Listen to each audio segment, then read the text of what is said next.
Friends, welcome back to our channel. இன்றைக்கி நம்ம புளிச்சக்கீரை வச்சு ஒரு தொக்கு செய்ய போகிறோம். இது தொக்குன்னு சொல்லலாம், இல்லை ஊறுக்கான்னு சொல்லலாம். ஒரு வாரத்துக்கு நீங்கள் அப்படியே வெளியிலேயே வச்சு கூட வந்து கெட்டு போகாது. ஸோ அதுக்கு தகுந்த மாதிரி ரெடி பண்ண போகிறோம். நம்ம ஒரு கட்டுக்கு புளிச்சக்கீரை இந்த மாதிரி கீரை மாதிரி மட்டும் எடுத்துக்கோங்க, காம்பெல்லாம் இல்லாமல் எடுத்துக்கோங்க. ஸோ இதுக்கு ஃபஸ்ட்டு வந்து நம்ம ஒரு பவுடர் ரெடி பண்ணோம். ஒரு ஸ்பூனுக்கு வந்து கடுகு சேர்த்துக்கோங்க, அரை ஸ்பூனுக்கு வெந்தயம், தனியா வந்து ஒரு டேபிள் ஸ்பூனு. நான் கையிலேயே போட்டேன், நீங்கள் ஸ்பூன் கணக்கு எடுத்துக்கோங்க. சரி, கெட்டு போகாமல் இருக்கும், வாசனையும் நல்லாயிருக்கும். அதுக்காக நம்ம இது சேர்க்குறோம். கடுகு நல்லா படப்படன்னு பொரியணும். அந்த வெந்தயம் செவந்து தனியாகவும் செவந்து வரணும். சவுண்டு வந்து கம்மியாயிடுச்சு. நம்ம இப்போ வந்துட்டு இதை வந்து மிக்ஸி ஜாருக்கு ட்ரான்ஸ்ஃபர் பண்ணிக்கலாம். ஆற விட்டுட்டு நம்ம பவுட்ரு பண்ணி எடுத்துக்கலாம். கடாயில் நல்லெண்ணெய் சேர்த்துக்கலாம். இது நல்லெண்ணெயில் செஞ்சது உங்களுக்கு டேஸ்ட்டும் நல்லாயிருக்கும். இப்போ இதில் வந்துட்டு ஒரு முழு பூண்டு வந்து தோல் உரிச்சு வச்சுருக்கேன். ஸோ இப்போ பாருங்கள், ஒரு கைப்பிடிக்கு வருது இந்த பூண்டு. இதை அப்படியே இதில் சேர்த்துடலாம். பூண்டு கொஞ்சம் வதங்கட்டும். இது கொஞ்சம் புளி காரம் கொஞ்சம் தூக்கலாக இருந்தால் தான் இது டேஸ்ட் நல்லாயிருக்கும். புளிச்சக்கீரை நார்மலாகவே புளிப்பாக தான் இருக்கும். ஒரு 15 மிளகா இருக்கும். ஒரு கட்டுக்கு நான் அது 15 மிளகா சேர்த்துக்கிறேன். பாருங்கள், இது ரெடி ஆகிடுச்சு. நம்ம எடுத்துடலாம். எண்ணெயில் வந்து நம்ம கீரையை வந்து வதக்கிக்கலாம். இது கொஞ்ச நேரத்தில் கீரை அப்படியே வந்து சாஃப்டாகிடும் வதங்கி. நல்ல இந்த குழப்பாயிடும். இதுக்கு வந்து ஒரு எலுமிச்சம்பழம் சைஸ்க்கு வந்துட்டு புளி எடுத்திருக்கேன். அப்போ தான் உங்களுக்கு வந்துட்டு அது கெடாமையும் இருக்கும். அதுக்காக தான். நீங்கள் உடனே சாப்பிட்ற மாதிரி இருந்துச்சுன்னா புளி இல்லாமல் அப்படியே செய்யலாம். இது சாப்பாடு, இட்லி, தோசை, சப்பாத்தி எல்லாத்துக்கூடையும் தொட்டு சாப்பிட்றதுக்கு நல்லாயிருக்கும். சாதத்தோடு பிசைஞ்சு சாப்பிட்லாம், ரொம்ப அருமையாக இருக்கும். வதங்கும் போதே உங்களுக்கு வந்துட்டு இந்த மாதிரி கலர் சேஞ்ச் ஆகிட்டு குழப்பம் வரும் பாருங்கள். ஸோ நம்ம கடாய் ஃபுல்லாக இருந்தது கீரை வதங்க பாருங்கள் அப்படியே சுருங்கிட்டு கம்மியாகிட்டுருக்கு. அந்த கலரும் பாருங்கள் எப்படி சேஞ்ச் ஆகுது. ஸோ இந்த கலர் ஃபுல்லாக எல்லா கீரையும் இந்த கலர் சேஞ்ச் ஆகணும்.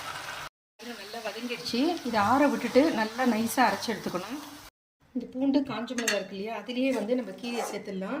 ஆனால் ஆற விட்டுட்டு தான் நம்ம அரைக்கணும். சூடாக அரைச்சிடாதீங்க.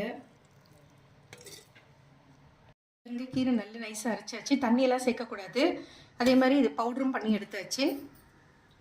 கடாயில் வந்து ஒரு குழி கரண்டிக்கு நல்லெண்ணெய் சேர்த்துக்கலாம். எண்ணெய் கொஞ்சம் தூக்கலாக தான் இருக்கணும், அப்போ தான் நல்லாயிருக்கும் டேஸ்ட்டும். இது நம்ம செய்கிற பொருளும் வந்து கெடாமல் இருக்கும். இப்போ இதில் வந்து காஞ்சிடுச்சு எண்ணெய்.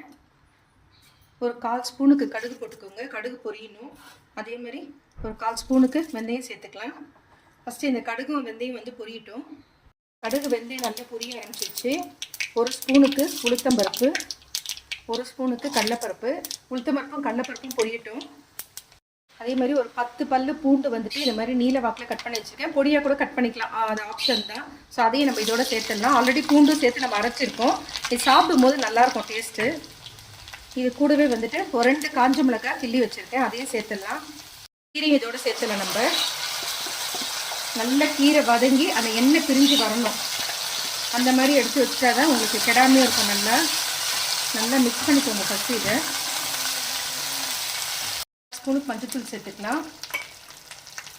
அதே மாதிரி ஒரு 1/4 ஸ்பூனுக்கு பெருங்காயம்.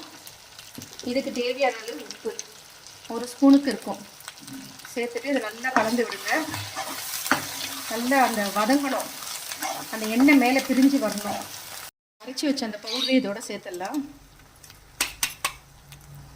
சேர்த்துட்டு இதே நல்லா கலந்து விட்டுட்டு ஒரு 5 மினிட்ஸ் வெயிட் பண்ணிவிட்டு அப்புறம் பார்க்கலாம். இப்போ பாருங்கள், எண்ணெய் எல்லாம் இழுத்துருச்சு இல்லையா, இந்த எண்ணெய் நல்லா பிரிஞ்சு மேலே வரணும். அப்போ தான் கரெக்டாக வந்து ரெடி ஆகிருக்குன்னு அர்த்தம். நம்ம ஊற்றின எண்ணெய்லாம் நல்லா பிரிஞ்சு வந்திருக்கு பாருங்கள் இந்த ஓரத்தில். ஸோ நம்ம ஸ்டவ் ஆஃப் பண்ணிட்டு இதை ஆற விட்டுட்டு ஒரு பாட்டிலில் வந்து போட்டு வச்சுட்டிங்க. நீங்கள் எப்போ வேணாலும் எடுத்து வச்சுன்னு சாப்பிட்லாம். நான் வீடியோக்காக வந்துட்டு அப்படியே சூடாகவே சேர்த்துடுறேன். நீங்கள் நல்லா ஆற விட்டுட்டு அப்புறமா பாட்டிலில் வந்து சேர்த்துக்கோங்க. ஒரு வாரம் 10 நாள் ஆனாலும் அப்படியே கிடையாது, நீங்கள் வெளியே வச்சு கூட சாப்பிட்லாம். நான் சொன்ன மாதிரி இட்லி, தோசை, சப்பாத்தி, ஒயிட் ரைஸோடு சேர்த்து சாப்பிட்லாம். தயிர் சாதத்துக்கு தொட்டுனும் சாப்பிட்லாம். ரொம்பவே அருமையாக இருக்கும். நான் கொஞ்சம் ஒயிட் ரைஸில் கொஞ்சமாக போட்டுக்கலாம். ஒரு ஸ்பூன் போடலாம், ஏன்னா சாதம் கொஞ்சம் தான் போட்டிருக்கேன். இதோடு வந்து நல்லெண்ணெய் சேர்த்து சாப்பிட்லாம். இது ஆப்ஷன் தான். உங்களுக்கு நெய் வேணாலும் நெய் சேர்த்துக்கலாம், நல்லெண்ணெய் வேணாலும் நல்லெண்ணெய் சேர்த்துக்கலாம். சுட சாதத்தோடு பிசைஞ்சு சாப்பிட்டிங்கன்னா வேறு லெவலில் இருக்கும் டேஸ்ட்டு. இதில் வந்து ஹீமோக்ளோபின் வந்து நிறைய இன்க்ரீஸ் ஆகுது இந்த புளிச்சக்கீரை வந்து சேர்த்து சாப்பிடும்போது. ஆக்சுவலாக கோல்டு பாடி இருக்கவங்க வந்து இதை வந்து சாப்பிடாதீங்க.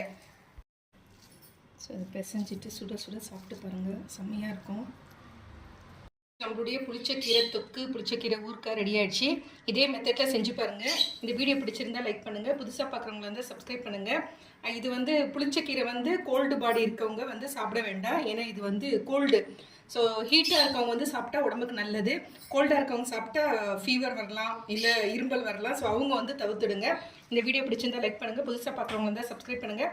மறக்காமல் பெல் ஐக்கானை ப்ரெஸ் பண்ணுங்கள். அப்போ தான் நான் போடுற வீடியோ உடனுக்குடன் நோட்டிஃபிகேஷன் வரும். Thank you friends. Take care. பாய்.